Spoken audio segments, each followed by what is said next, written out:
Man, the fucking Sixtus listening was too crazy that the cops had to shut it down. Like, all right. First and foremost, I want to say thank y'all for everybody that came out tonight, yo, on some serious shit, man. I love each and one of y'all like in a different way. Like in a different way, man. Right. Ernest Baker for coming out. She said baby Jesus, and I just get the glowing. But it's funny because the cops always stop my shit. So you know what? I keep it moving. They just can't even let you live in your own city real quick. Man, you know how you get in Philadelphia, man. Anything you doing positive is going to turn to negative, but just off the stress that you trying to do something, you know. I'm just trying, you know. I can't say I'm doing. Many people, you know, blessings to them. They can say that they're doing. I'm just trying, you know. I'm just trying to do better, you know. I still got the stigma of the police officers on my back, so. Yeah, I heard you sort of bring shit up like that a couple times since we've been here. Like what's your reputation out here? Because, you know, people are just noticing you for the music, but I think people in Philly look at you a different way, and the world might not pick up on that right away. Like, you know, with your own words, what's the situation? Who is Theodore Grams in this? It's funny. I'm sorry. I had to look at my manager before I said anything because I feel like I can't really say much because of my situation. But you heard my man. Shout out to Duck. But to mention what Duck said, to be honest, my reputation in the city isn't too good. I'm known for, you know, doing in the street at least. In the street, I'm known for doing things that's not too fair. Shout out to Ella, yo. Shout out to Ella, yo. For life, yo. You sat at her table? Did you sit at her table? I got her name tag on me right now, yo. You sit at her table? My neck, you feel me?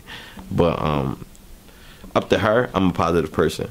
Without my niggas, man, like, my growth would be nothing. Like, the Ellis table concept was really big for us because it's the guys I was around, you know, they understood the importance of the changes we were making at the time and the struggle and the growth that we were promising to make, and they're a big part of, like, my music changing. There's one Theodore Grams that sits with that other material, and, like, if you are on a new wave now, like, how does Sixtus communicate that? Honestly, the old Theodore Grams of the person that I was before my grandmother passed, but before I realized the real world. You know, I got to grind for every dollar, which before then I was grinding for her, but now I'm grinding for myself and for my girl and for my daughter. It's so much deeper. My raps are they're closer to my heart, and my just my artistry, my beats, my everything that I choose to do. Everything that I represent is so much deeper now because it represents the money. We live in America. My shit is making ideas happen. Like, all the niggas around me, they just try to make their ideas work in this country, man. Like, America is crazy to be like an artist in. But, you know, we use what we got to get what we want. And we don't have much, but, you know, we make it work, and it's growing to something way bigger. Yeah, well, you know, I feel like just growing up, fucking figuring yourself out, becoming a young man, figuring out your place in America, like, you know, you get a lot of experiences, a lot of shit under your belt, and at the time you didn't know what the fuck it was or what it meant.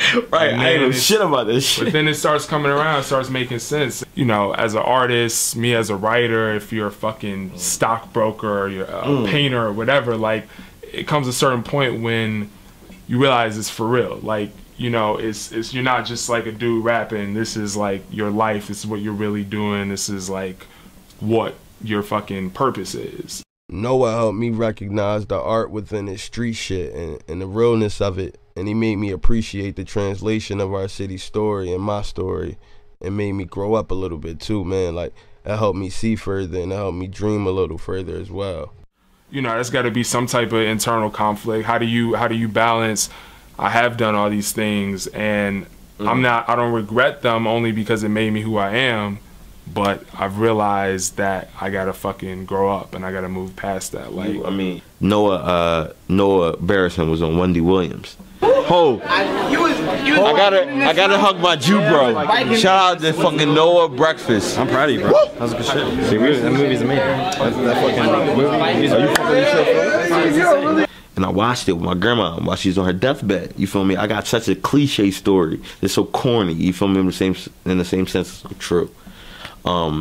She watched No Breakfast on Wendy Williams, and I looked at it and I said, yo, I have to do something bigger than this. I have to relate to a pope. I have to relate to a president. I have to relate to Genghis Khan and to, you know, people that's in history. It's so strong. It's warriors.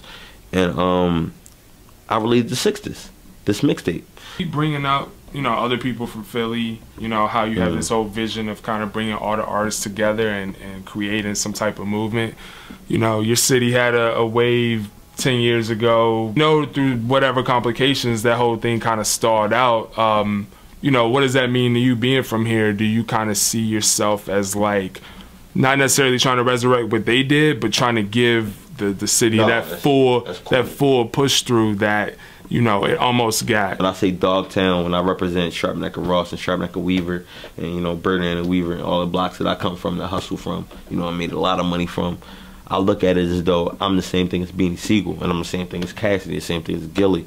You know, shout out to them guys, but I'm the same thing as them, you know, because I represent the city. I represent the struggle. I represent the same shit, whether it be skinny jeans and, you know what I'm saying, and Jordans or Vans or guns and crack and, you know what I'm saying, broad and air. Like, I don't give a fuck where you from, nigga. We represent the same thing, nigga. We represent the same thing. Me professing the city's ours now, I'm talking about like the world being one big city and the young, sharp, fly, steez-minded owning the future. Like, we got to get all that hateful shit out the way and show people what we really can do, other than what's expected from us, you know, like dig us or dig a hole. We gonna do this rap shit, cause niggas can't ball no more. Niggas ain't got no jump shot, you feel what I'm saying?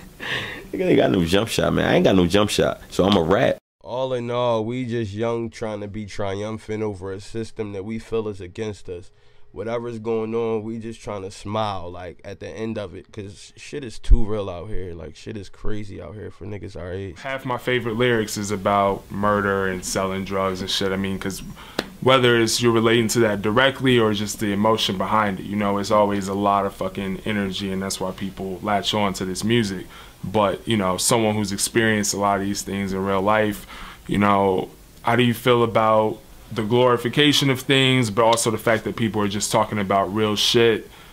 You have artists. You have artists like Meek Mill. Shout out to Meek Mill, man, for putting on for the city. But nigga like Meek, son, he can keep talking about murder, and he can keep talking about clothes, and keep talking about all the bullshit. But when it comes down to the come down, it's about what he saw.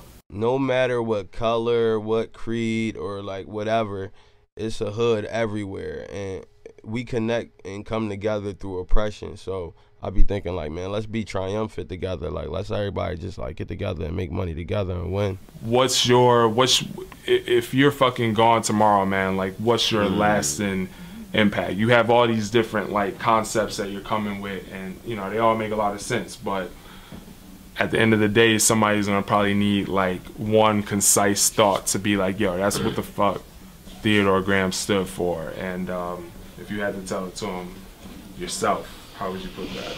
As long as a brother like you don't get killed, as long as a brother like Justin Bieber don't get locked up, as long as, you know, anybody, son. Like, as long as we all happy, we all having a party, and we all having fun, and we all understand the president of the United States, we straight. Fuck with you, man. You know? Good luck, man. All hell America, bro. And thank you, y'all. And thank you. Thank you for listening. Them levels bouncing.